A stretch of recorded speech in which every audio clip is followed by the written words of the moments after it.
What's up, everyone? It's Russo. I hope everyone is doing well. Please subscribe here and please follow me on Instagram at RussoLifts in case something happens to this channel. You can follow, message me, interact with me directly, and there's daily content on there. Hope to see you guys on Instagram. What's up, boy? Fuck, dude, it's early.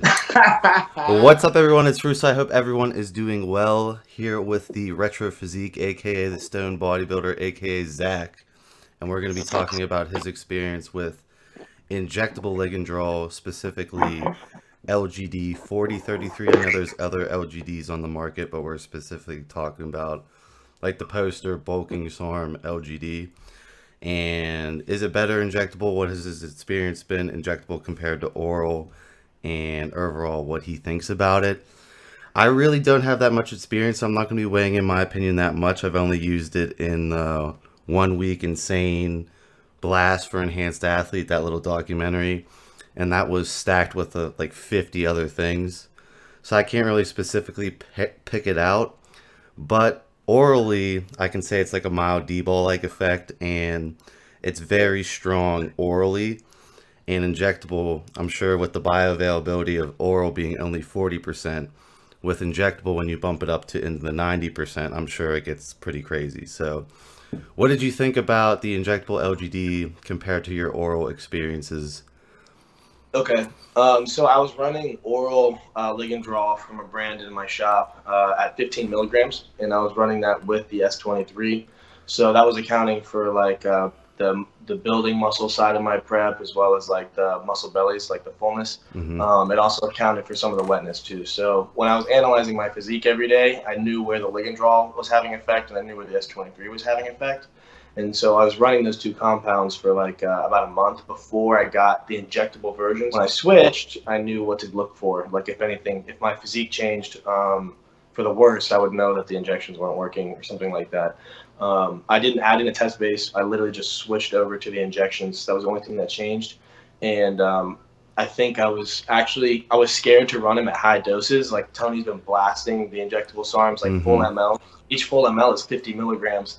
And I wasn't really down to run 50 milligrams of injectable leg and draw. Right, and that's like 75 plus oral when you think about it. I was like, I mean, like, yeah, but nah, not yet. Like, I'll let somebody else do that first, you know, because he literally had just dropped them. Like, he just kind of like sent them. I was like, I'm good.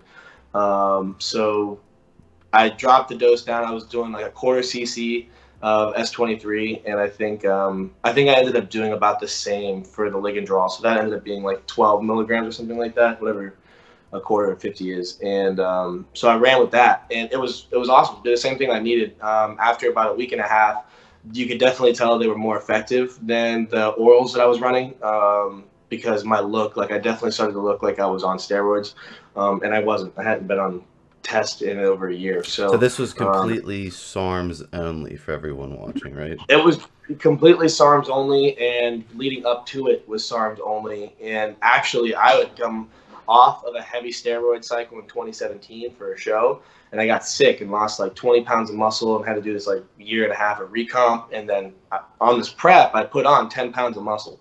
So yeah, by the way, if you go look at my pictures and you see pictures or whatever, the 10-week prep that I did, I put on 10 pounds of muscle in that prep. Or I think it was actually 8.5 pounds according to my scans. 8.5 pounds of muscle with just the LGD and the S23, and crazy dieting and training. I mean, the dieting and training that I did was like way far out of like the realm of normal. But as far as the SARMs went, I mean, the dosing at like at the same dose in an injection to the oral, like you got way more benefits and way less side effects too. I didn't feel as watery as I did with the oral. Like I actually started to dry out more. So I don't know if the injectable leg and draw doesn't have as much of a watery effect to it as the oral does. And also my favorite thing, I guess, with the leg and draw was like the strength and also the muscle gains too. So the fact that kept progressing, and I did end up bumping the dose up to like I think half a cc of the injectable leg and draw and half a cc of the S23. So that was 25 milligrams of each. I think I ended up doing like the last week before my contest kind of thing. And then the week of my contest, I still ran both. I think I actually dropped the leg and draw the last week, and dropping the leg and draw I actually think was a mistake. As far as like a competitive edge goes, like the muscle bellies that the injectable leg and draw gave me I really missed them once I stopped taking the compound. So the LGD S23 stack is pretty dope, and the Ligandrol injectable definitely works as far as like giving you a specific look, like as if you took Tren or if you took Mast or something. Like the way you can look at somebody and see that they're on a certain compound is the same way with the injectable SARMs, and that pretty much speaks volumes, because otherwise there'd be no point, you know. So what I take away from oral LGD side effect wise is, number one, I go flat very easily. Like if I don't carb load, like if I Oh carb load yeah, correctly, my muscles are crazy full. I have this crazy full LGD look. But if I don't keep up with that, then I start to go extremely flat. And then I also notice like I have a moon face on it. The water retention is pretty noticeable for me. Was there any yeah. differences with the injectable version? The so the that I'm actually dealing with that now after my show, because I'm not using S23. I was using S23 to combat the wetness with the Mm-hmm. dryness of S23. So I didn't actually have I had a pretty good jawline on prep. Now I actually have more moon face and like thickness right up in here, like bloat, and that would be from like the extended release Ligandrol. You could also see it like bloating right up in here too. Mm-hmm. Like this is like a watery look from the compound. But definitely that happens. But running it with S23 like negates that. So I didn't deal with it on prep. But as far as the flatness goes, I was training 5 hours a day, and so my low carb days I was definitely flat. Like I don't know if I can like pretty much say that was a Ligandrol, but oh, you know what? Yeah, dude, it's because you're so anabolic. It's because the Ligandrol and all the SARMs really are so effective, and they have your metabolism so high. You go flat because you're ready for nutrients. And Mm-hmm. so if you're not eating enough food, which I tell people this all day long in my shop, like if you're not eating enough food and you're on this, not much is going to happen. Like these compounds don't work. Exactly. You have to eat because your metabolism is up. Like you're literally partitioning protein better, like as if you're on real steroids. And when that happens, you have to eat more food, especially if you train hard. So Mm-hmm. that's probably what the effect is that you get from the flatness, is just like being so anabolic. Right. That's what I And was so, wondering because you did prep and you did a pretty high milligram amount of injectable SARMs. Like you had no issues flat, like going well, flat dude, during prep.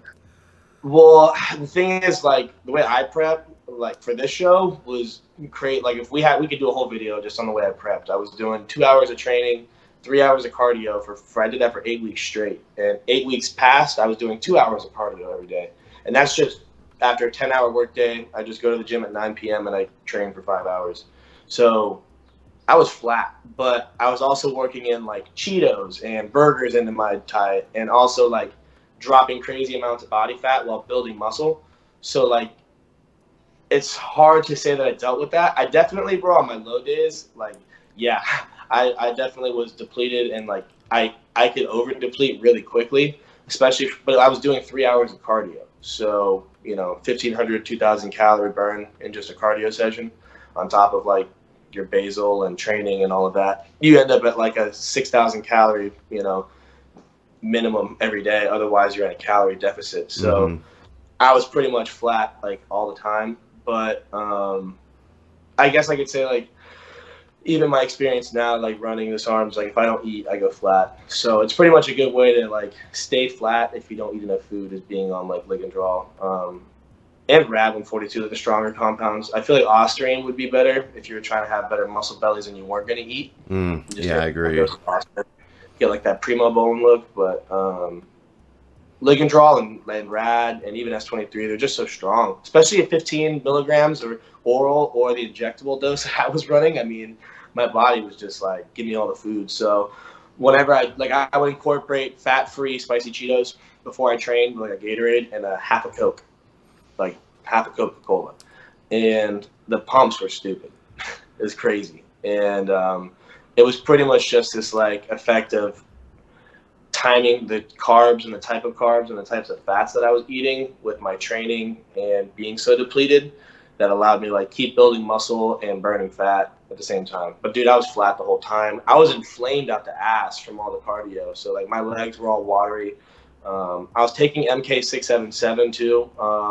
And I didn't really note. I had definitely some wateriness from that too. So once I cut that out, the S23 kind of like really dried me out. But it was like once I took the LGD out as well, the S23 had me so dry, it almost had me overly flat. I would say the S23 did it to me more than the Ligandrol, now that I think about it. I mean, I go obnoxiously flat on just low doses of oral S23. So I can't imagine injectables stacked with LGD, which is such an anabolic compound. Looking back on your prep, do you think adding in a small base of testosterone would have made a huge difference in nitrogen retention? Like, were you facing any estrogen issues towards the end of your prep? I didn't feel like I had estrogen issues towards the end. I didn't feel like I was fully suppressed. I was waiting for that to happen. I had some HCG on hand. I was thinking about running in case that happened. I wish that I had done it. Looking back on it, I'm like, I wish I had just included a test base or HCG or something like that, just because it would have given me more gains. I mean, honestly, at the end of the day, like, it wouldn't have hurt me at all. It would have helped me, if anything. And I still could have managed the estrogen by the end of the show. If anything, the estrogen would have helped me build more muscle, and maybe it would have helped me recover more. So the bloating I had and everything would have been fine, but you just get rid of it by the last couple of weeks. So I would have run a test base or an HCG base, or something, but I didn't, and I felt totally fine. I actually felt so good on that prep. I mean, dude, I was like killing myself with the diet. I mean, I was eating a bunch of tons of, it was a high protein diet, of course. But I was killing myself with the training and everything, and I couldn't believe how good I felt mentally as compared to doing like a steroid cycle. And I was getting ready for the Olympia Amateur, so I was taking it serious as anybody would. I did incorporate a little bit of clenbuterol, but like compared to my last show where I was running an ml every day 2 years ago, I know, yeah, that was fucked. Don't even want to talk about that. But, this time I don't think I even went over 40 micrograms a day. So two really doses, low. right? So Yeah. 20 and 20.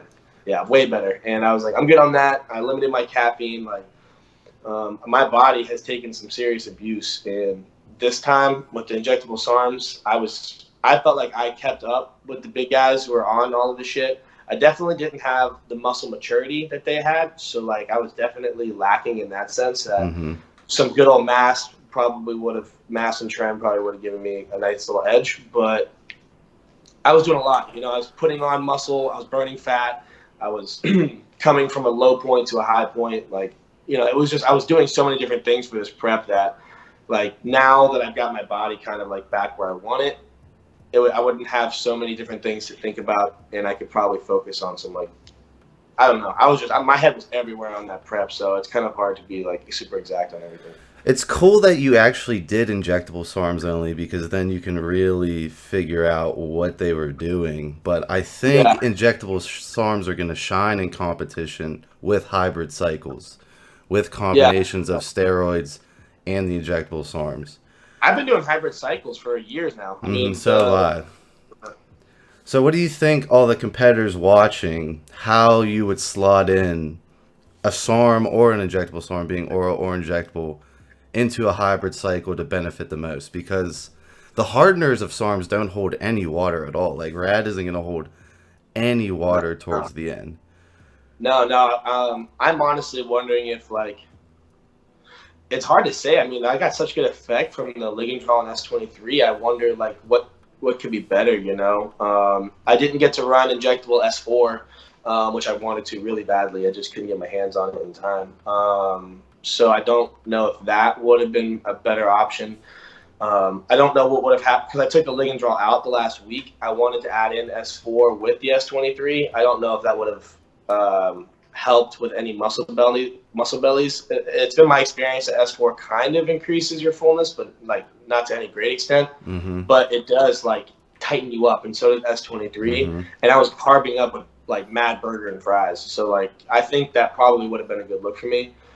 If competitors are watching, I would probably do the S23 and Ligandrol cycle with either keep a test base on hand, like a testosterone bottle on hand, or something that converts, like you said, for estrogen if you're trying to grow.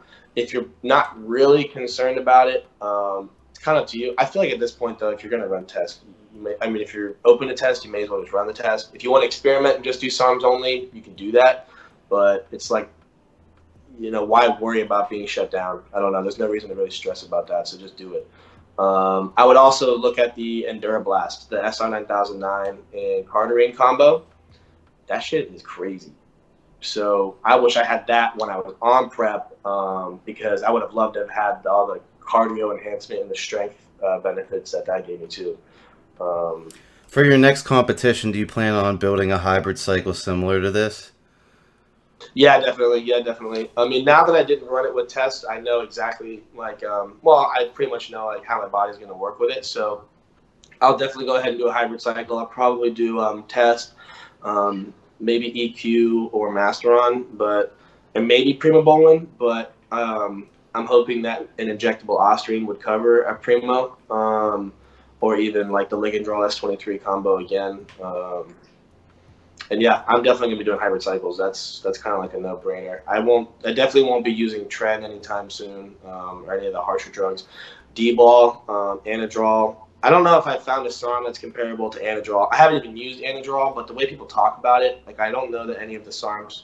Maybe like an injectable 30-33. I haven't tried that yet, but Yeah, that's not even on the market. I don't think anything's going to compare to Anadrol because it does things outside of the androgen receptor that SARMs just on paper cannot do.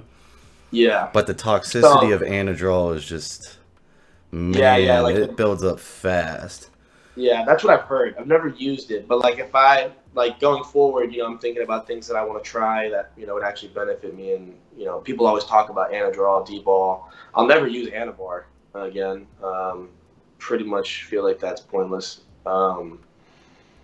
So yeah, maybe I'll try Anadrol at some point, like a little blast here and there, but I don't really think that that's gonna be necessary. So at that point, man, there's not a lot. We talk about like Haladrol a lot around here. I'm not thinking about giving that a try, but there's not really many steroids I'm interested in anymore. The SARMs are pretty much covering all my bases, and I really focus on training and nutrition. So if those aren't on point, then for me, I don't really even worry about the drugs. Exactly. All right, so that was just a little look into Zach's competition prep cycle of injectable SARMS only. Again, you can see all his stage picks and as well as contact him directly on his Instagram at the Retro Physique. Link in description. I will see you guys in my next video.